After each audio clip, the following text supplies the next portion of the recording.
They say every city has its secrets, and in Paris, the biggest secret wasn't hidden in some shadowy alley or locked away in a vault beneath the Louvre.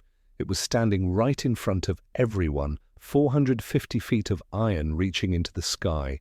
The Eiffel Tower, a monument that millions of people knew, and yet, somehow, one man found a way to sell it, not once, but twice.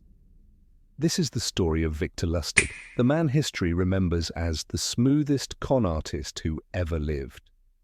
It all began in the spring of 1925. Paris was buzzing with change. The scars of World War I were still visible. Money was scarce. Trust was fragile. And in the middle of it all stood the Eiffel Tower, a structure that, believe it or not, many Parisians hated.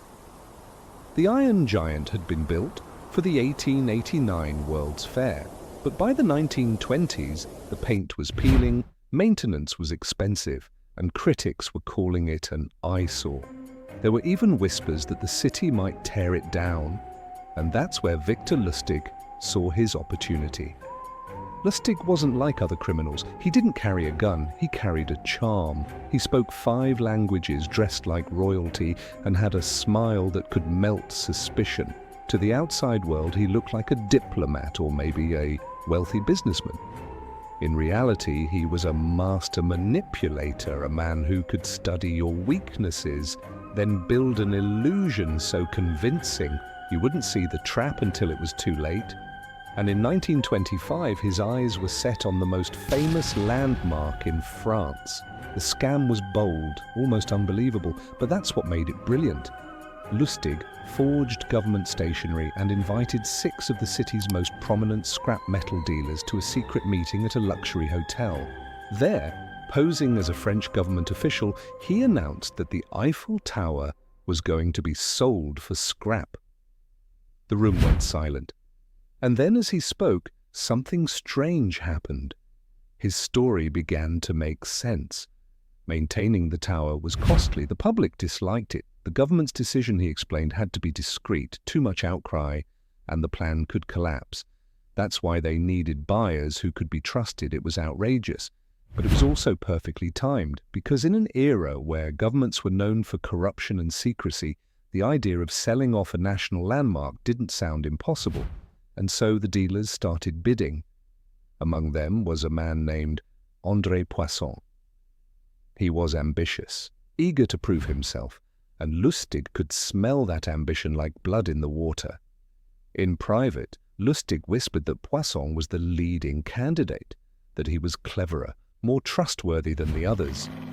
It was the oldest trick in the book, flattery.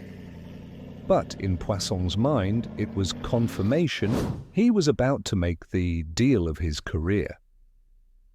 And when Lustig asked for a little under-the-table payment to sweeten the arrangement, Poisson didn't hesitate.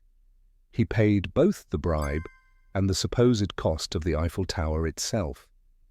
In today's money, it was hundreds of thousands of dollars.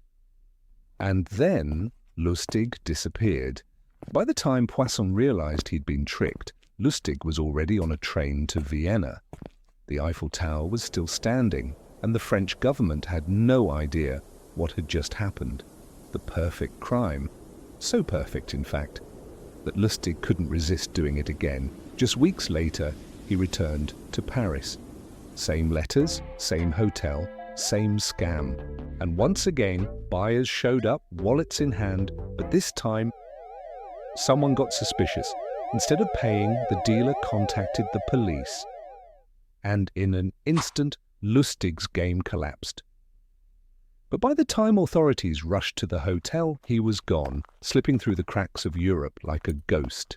Victor Lustig didn't stop there. The Eiffel Tower scam was just one chapter in a career that spanned decades. He would later travel to America, where he conned Al Capone himself. Yes, the most dangerous gangster in Chicago. And somehow, Lustig walked away, not only alive, but richer than before. His trick? He promised Capone an investment that doubled in weeks. Then, when he returned the money, pretending the deal had fallen through, Capone was so impressed with Lustig's honesty, he rewarded him. A reward worth thousands, for doing nothing but playing the world's most dangerous man. But for all his genius, Lustig's life was a balancing act on a knife's edge. He lived in a world of shadows, lies, and masks, and eventually the masks fell. The US Secret Service began tracking him after a series of counterfeit operations, and in 1935 they finally caught him. In court, the prosecutors described him as the aristocrat of crime, a man who never killed, never used violence, yet left behind a trail of victims whose lives he shattered with a handshake and a smile. Lustig was sentenced to prison, and in 1947 he died in Alcatraz.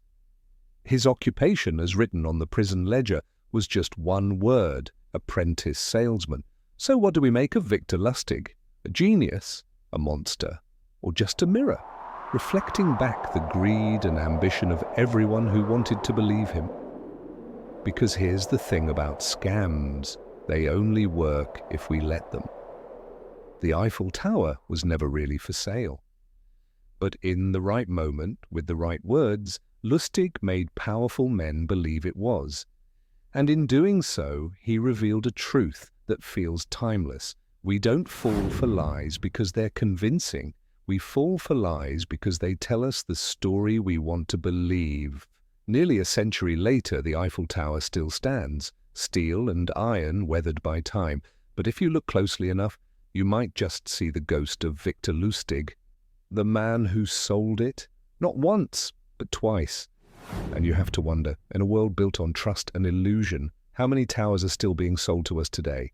History is full of unbelievable stories, just like this one.